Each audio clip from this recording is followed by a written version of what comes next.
Hello friends, welcome to another watercolor workout, and in today's episode we are going to together create a catalog of the most frequently used watercolor techniques that you might need in order to create a wide variety of textures in watercolor paintings. And these are the ones that I most often use and refer to when creating my paintings, and we're gonna do them in one color. Normally I would do these inside a sketchbook to create like a sampler chart, but I wanted to make it more fancy for you, so I just grabbed those two sheets of paper. I'm gonna work separately on both of them. One sheet of paper is for the basic watercolor techniques and one will be for effects, and I'm gonna show you 6 basic watercolor techniques and 6 effects. There is more. Sometimes we use more than these in a painting, but those will not be used as frequently.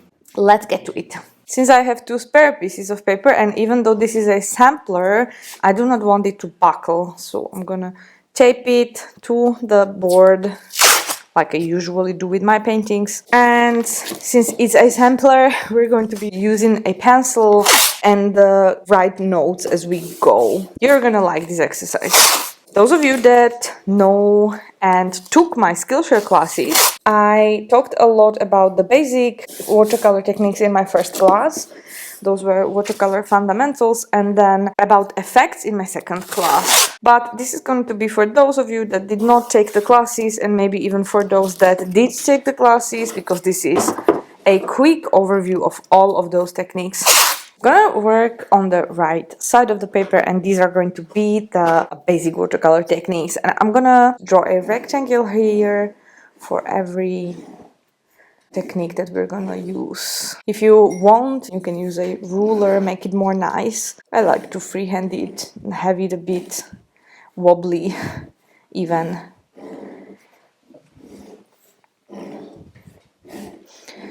I'm going to show you what materials I'm gonna use. So the Prussian blue that I use for monochromatic studies is going to be used, especially because I have leftovers on my palette that I want to use up. I'm going to use a pencil, a round brush. This is a synthetic round brush. Grab anything that you have at hand. Don't forget about paper towels. These are going to be important.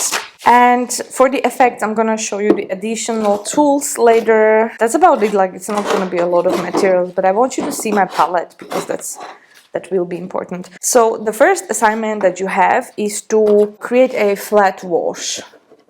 So flat wash. If you want flat wash, which means that you want even paint from top to bottom, and you do not want any blooms like this, or unexpected splatters, uneven paint. Basically, you want it nowhere lighter in tone than anywhere else. You need to start with creating a pool of paint, like watercolor paint. Maybe test it first on a separate piece of paper and only use that. Most common mistake is that you don't create enough of that paint, or you don't test it. So if you don't test it, then you end up repainting a certain area. We don't want that. We want to be sure that this is the color that we want to use, and we want to have enough of it so that we don't have to mix it twice, because that can also create irregularities. But when you have that pool of paint here, I'm going to slightly tilt the board that I'm using. So I'm using my left hand to create a tilt. And then I'm going to paint from top to bottom with the same paint. And as I go, there is a little bit of water gathering here on the end of that wash, and that is good. That is how you know that you have enough water on your wash. So you just want to go slowly, and each brush stroke will get this pool of water a little lower, and that will even out that wash. You can't go back and try to fix a streak or something. You have to cover the area evenly, and when you are at the bottom, you have to grab your brush. I just dipped it in the paper towel to get rid of the excess paint, and basically get rid of that excess drop. If that drop stays there and then you put your board straight to the table, then it will immediately create that bloomy effect. So when you want to create flat washes, if it's for the background or anything, you have to let them dry in this position, always in tilted position, so that any excess water that you have can run downwards. That will definitely get rid of all the irregularities that you have there. That's basic technique of watercolor. The first one that students need to learn when starting to work with watercolor. Now, the second task that I have for you in this exercise is to create a graded wash. So graded wash is when you start with tone that will slowly disappear. By the time that you reach the end of that rectangular or square, you are done. You are painting with clean water. Like, it's very small area, but I still have a technique that I want to show you, and we are also doing it in a tilted way. So first two washes need a tilt. So we are not going to be using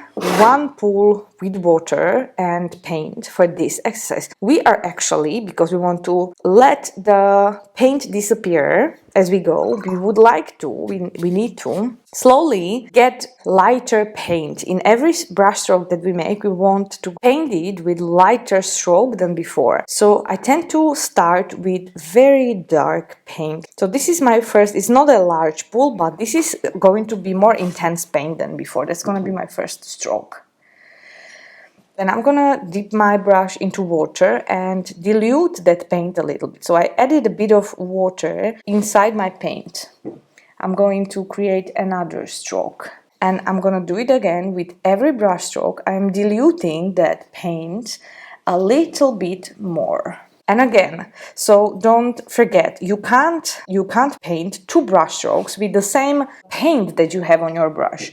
Your concentration of the paint and water needs to change with every time that you dip your brush. So I'm adding more water into my pool, and by the time that I'm about to reach the end of this rectangle, I'm going to go ahead and paint with clean water, because that pigment that is still there, it will move towards me a little bit. And there's the graded wash. That's the basic technique for it. No matter if you do landscapes, portraits, still lifes, illustrations, you can do a lot using graded washes in watercolor. And so to learn how to paint them beautifully, I think that's going to be a crucial skill for you. And besides, it's so much more fun. Like, I don't use flat washes that often, but I love painting graded washes. You need to paint them in a tilt, and also, like when we did the flat wash, you need to get rid of the excess water. Any excess water will create irregularities and maybe blooms in your wash. Let it dry like that in a tilt, and only then you can put it on your table like this, flat. Those are two basic techniques. I put a lot of water into my last stroke, and you can see the bloom forming there, so that's my mistake. I will be actually curious to see how you will do it, so don't forget to show me your work. I don't know if you can tag me on Instagram, or you can use the Discord server. I'm gonna link it down below so that you can share your works, not just the graded wash, everything that we're gonna do during this exercise. The third exercise is to show you one of the basic techniques, and that is wet on dry.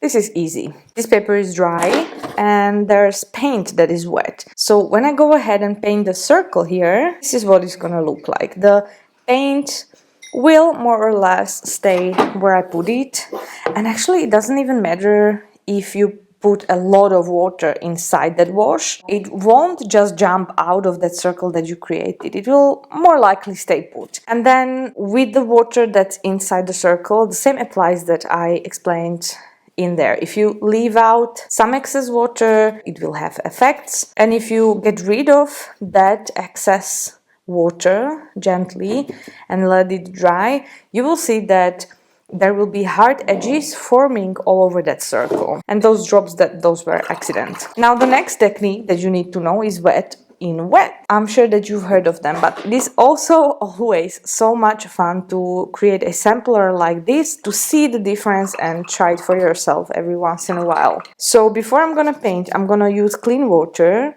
to dampen this square, but when you are dampening or pre-wetting the surface, you need to get rid of excess water. You don't want the water to swim there, so I'm just gonna lift any excess dampness. Yeah, and we are going to also paint a circle, similar size than the first one, only this time look at what happens. We call this a soft edge. While this is a hard edge, the result of the wet in wet is always soft edge. Wet in wet and wet on dry techniques, they come hand in hand because you have to pay attention to where you apply each to get the result that you want. For example, if you want a blurred background that is all more or less seamless, filled with easy and soft edges, then you paint inside a wet surface. And when we are doing the, I don't know, the second, third, fourth layer of a portrait, we more or less apply wet on dry because we want to more control where that wash will stay, maybe preserve some of the hard edges. Here's gonna be a cheat.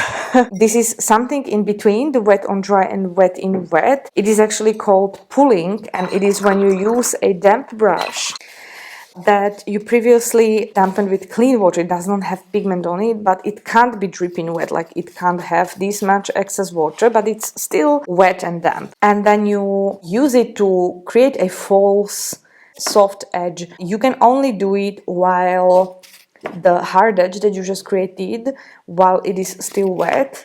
But notice and observe that while using this technique, you have more control over how that soft edge looks. We use the wet in wet technique, but we also kind of cheat and very often paint wet on dry while trying to create or soften that hard edge that is here in order to control the placement of the paint and what the edge actually looks like. And this needs a bit of practice, but every time that we paint a portrait, we practice this because you can't just wet the entire face, place shadows all over it and hope that the edges will look exactly like you want. You need to manipulate the edges a little bit. So this is a wild wet in wet technique, and this is a wet on dry with a bit of manipulating of the edge. And then there is one last technique that is very crucial for us as watercolor painters, and we use it very often, and that is glazing. I often call it layering just because I didn't know the proper name for it, but it's supposed to be called glazing, but you might work with flat washes or graded washes, it doesn't matter. But the point is to paint more washes on top of each other, so you let one wash completely dry and then you place another layer on top of it. We're gonna do that, but we need to let that paint dry in the meantime. So I'm just gonna paint the first layer to both of these squares.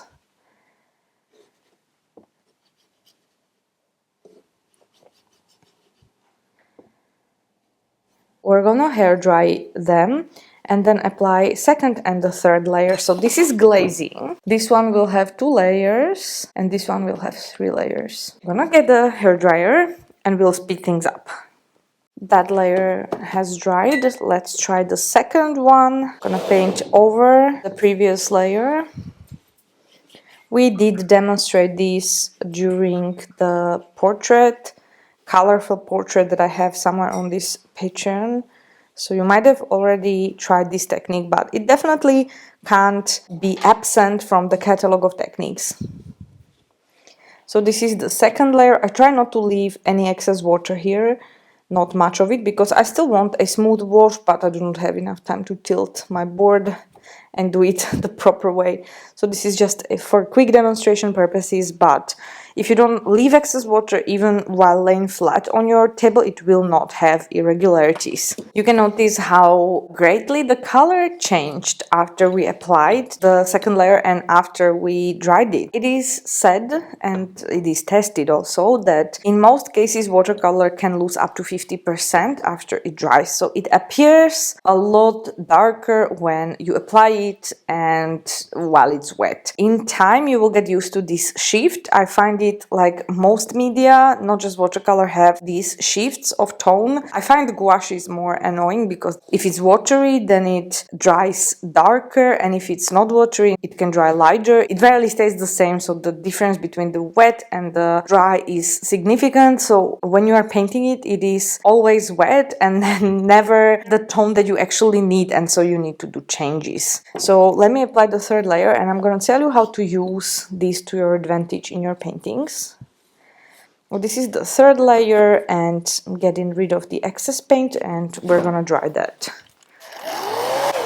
So as you can see, the more layers you add, the deeper the final color appears. What it means is that you can use glazing to darken your colors gradually, and the effect will be different than if you just mix paint with more pigment in it. And it will still be transparent, still have that depth that watercolor should have. So you can also darken your painting at some spots to reach the final value that you need your painting to be, because as that shift occurs while during the drying process, then you might end up with painting that is lighter at some areas than you actually need. And so you can use glazing to strategically darken certain areas that you need for your painting to really pop and get that final contrast that you were looking for. With watercolor painting, if you have a quality paper like a cotton paper, then you can add as many washes as you want. There really is rarely any limit. The paper breaks rarely when you are gentle to it, when you don't erase on it too much, like don't rub it with your brush while it's wet too much, then the paper can handle a lot of wetness, a lot of layers. However,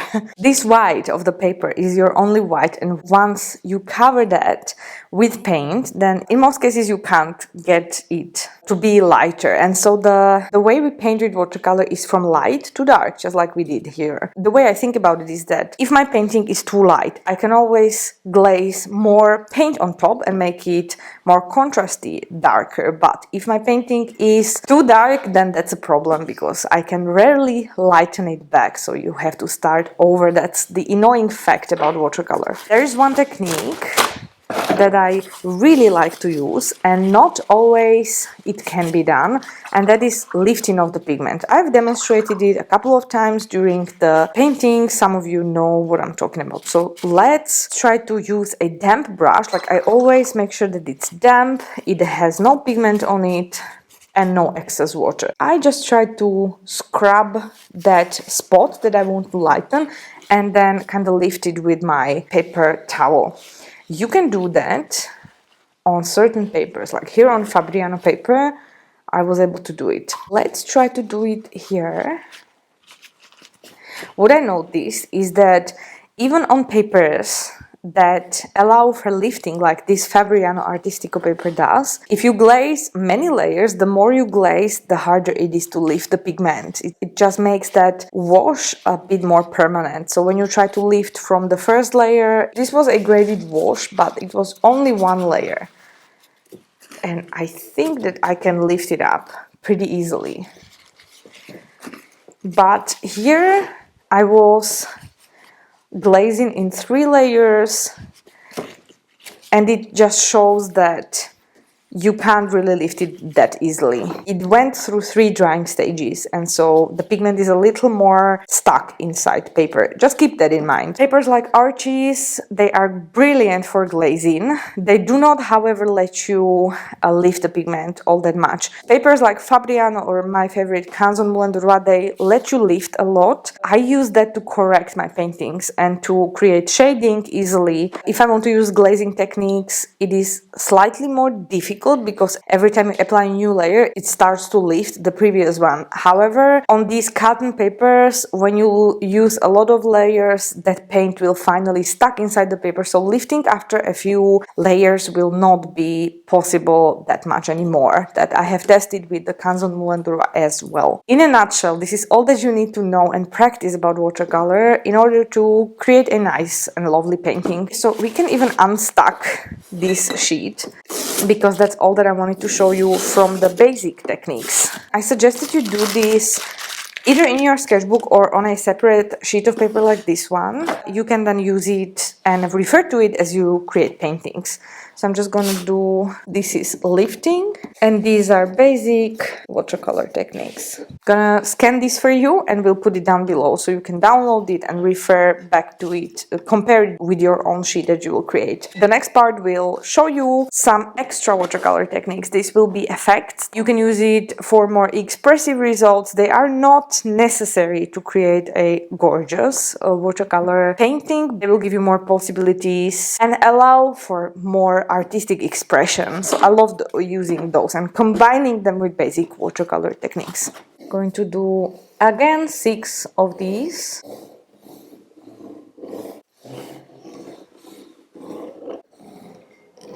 We're gonna use washes because you know how to paint a wash. So I'm gonna show you the first effect, the most commonly used, and that's going to be using the kitchen salt. So I'm just gonna place some paint. The trick with salt is that every kind of salt creates the effect slightly differently, but the timing is important.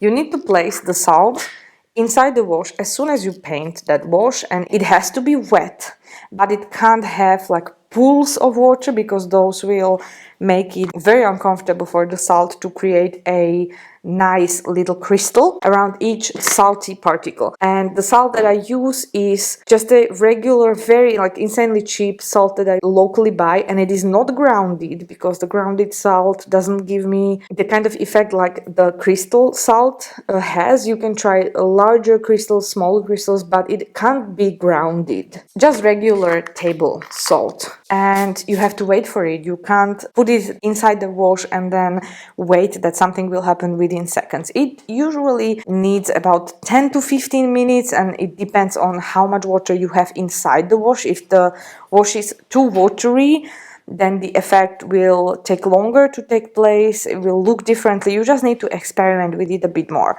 If you want to get the hang of your salt and you just can't quite get the hang of it, you know, try different types of salt. Like do a lot of these rectangles and try wash that has no excess water, then wash that has bit of the excess water, like different wetness of your washes and different salt particles, and see what works for you. It just takes a bit of experimenting, but not a lot, in order to give you exactly what you need. So maybe you should take this route, and if you have troubles with how that salt performs. Let's move on to the other effect, the one that I don't use as often, but I find it very interesting, and hopefully you will too. So I'm gonna paint another wash just like before while the salt is still melting. I do not want too much of the excess water.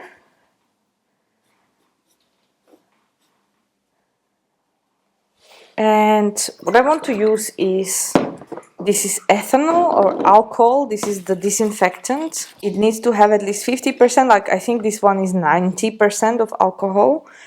And you just pour drops of alcohol inside a wet wash. So you want that wash to be wet, but at the same time you don't want excess water because that tends to mix with your alcohol, and then those effects will dissolve in that excess water. That's my experience. But it's a lovely effect. You can use it for patterns, for flora, like certain botanical elements, for clouds maybe. I encourage you highly to experiment. So this is salt effect, and this is alcohol. So the next effect that I love the most, when I'm doing portraits, I might not use salt, maybe for the hair or something, might not use alcohol, but I almost always use the splatters. So the way I do splatters is I just load my brush with paint. It needs to be watery, and then I just tap the brush and let those drops fall. Oftentimes I dip into my jar of water that I use for painting, and it has some excess pigment on that brush, and it will create beautiful transparent drops. Once they dry, the wet on dry technique will apply, so each of those drops will have a beautiful sharp edge, just like you can see here. So that makes them very interesting. You can use them for painting freckles in a portrait, for just like, I love to use them for hair and so on. Now on this side, I'm gonna pre-wet the surface and use the same effect, splatters, but using them wet in wet. And I use a combination, I love the combination very often of both of these. So when you use the splatters wet in wet, then they will have a soft edge and the effect will be different, and it's just gorgeous. I'm sure that you will find plenty of ways to use this in your paintings, either for the backgrounds, patterns also. There's plenty of use for that effect. you can combine the effects. And then there is one important effect, and that is blooms. So let me show you watercolor blooms. You need a smooth wash for that with no excess water. And for the watercolor bloom effect to show best, you have to kind of pay attention to the drying stage of that wash. So this is the wash that I freshly painted. So it is completely wet. If you were to check it under the light, you can see the reflection, like it is glossy. But in a moment, it will come from glossy to matte. And the minute that begins to happen, that is that stage that I call semi-dry. And in that stage, not after it's dry, but in a semi-dry stage, the moment that it starts to look matte on the surface, which is in about 2 or 3 minutes, but it might be sooner or later depending on the humidity of the air, on the room temperature and so on, so many factors, and even the way you painted that wash. And then I will just return and pour a drop of clean water inside that wash. This is what I call new water, and this is the old water. So the new water kind of still has the ability to repel the old water with pigment and create a bloom of some sorts. Yeah, I find this effect beautiful, like really gorgeous. Timing is crucial. Like if you do it too soon, then the new water and the old water, so the wash and the new water, they will merge, they will dissolve. The effect won't be visible or will be barely visible, or it will look awkward. And if you wait for too long, nothing will happen, just that drop will sit on top of your dry wash and nothing will happen. So you have to find that stage in between, use it in the right moment. And you can also do and learn how to use that and apply that in some experimentation. Like I remember that I did maybe a handful of these squares. I painted the wash at the same time, like maybe 6 washes, and then every 30 seconds I poured clean water to each of them. And then I was able to quickly determine when was the best time for that bloom to appear. But it doesn't work always, because every time that you paint a wash, you might paint it a bit more watery, and then there's the conditions in the room that I've mentioned that can affect how that one will turn out. You'll get the hang of it. And let me show you the one final effect that I just dearly love to use, and that is granulation. So you can use granulation in 2 ways. Like this is Prussian blue by Sennelier that we are using for the entire exercise, and it is a color that is smooth, like you can't see any graining in it. I used up all the paint, so I'm just gonna refresh that paint here. Winsor & Newton creates something that's called granulation medium, and when you mix it inside that paint, it should create that grainy effect for you. It doesn't work always, it doesn't work with every single paint, so this is just one way how you can achieve granulation, but something will appear. I'm only painting it, I'm only going to show you that effect here on a half of the wash, because on the other half I'm going to show you a paint that is already granulating, and that is lunar blue. I'm going to show it in a second. By the way, granulation to show, it needs more water.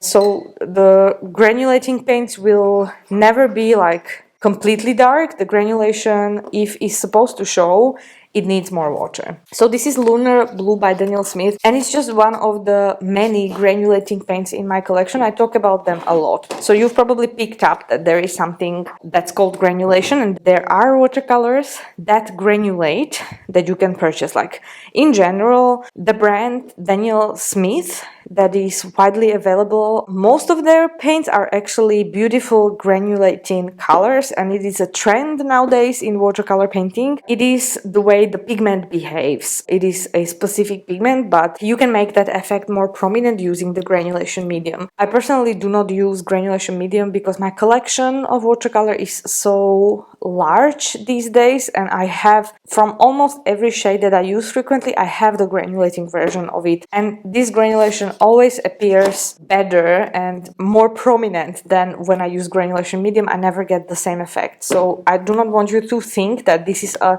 100% alternative to granulating paints, because it doesn't always produce the same results, but you can get close and it's not so expensive. It might be 6 to 7 euros and you can use it with all your paints. So that's something to consider. But granulation is definitely something that I need to include in this sampler of special effects of watercolor, and it is because I rarely create a painting that does not have granulation at all. Like, I love to use it for fabrics, patterns, hair, for the background, for the stylization, for everything. Like, I love that effect and love to contrast the smooth and the granulating watercolors. I'm gonna dry all this. And it is now dry. We're done. I'm gonna untape it from the board. And these are our two charts, the basic watercolor techniques and special effects of watercolor. Probably you've heard about some of this painting. Hopefully I still introduced something new, maybe gave it more context when you look at it like this, but I highly encourage you to create a sampler like this, and then when you're creating a painting, maybe you're stuck, or maybe you find it a little flat, or maybe you would like to add some more interest, some of that wow effect to your painting, then you can grab the samplers, both of them, and you can try to think about ways how you could enrich your watercolor expression. That's all for today's watercolor workout. I can't wait for the next month. I'm gonna think about the themes that I would like to cover during these workouts. This is our space to focus more on the specific watercolor techniques without creating actual pictures. So I think maybe shading in watercolor and shading objects in 3D space would be something that we could benefit from. So maybe next month I would do some watercolor shading of a ball and a cube. Let me know what you think about that idea, but I think that's what I would like to cover next, and let me know if these were helpful. I would love to hear from you, and we'll see you in the next video very soon. Bye.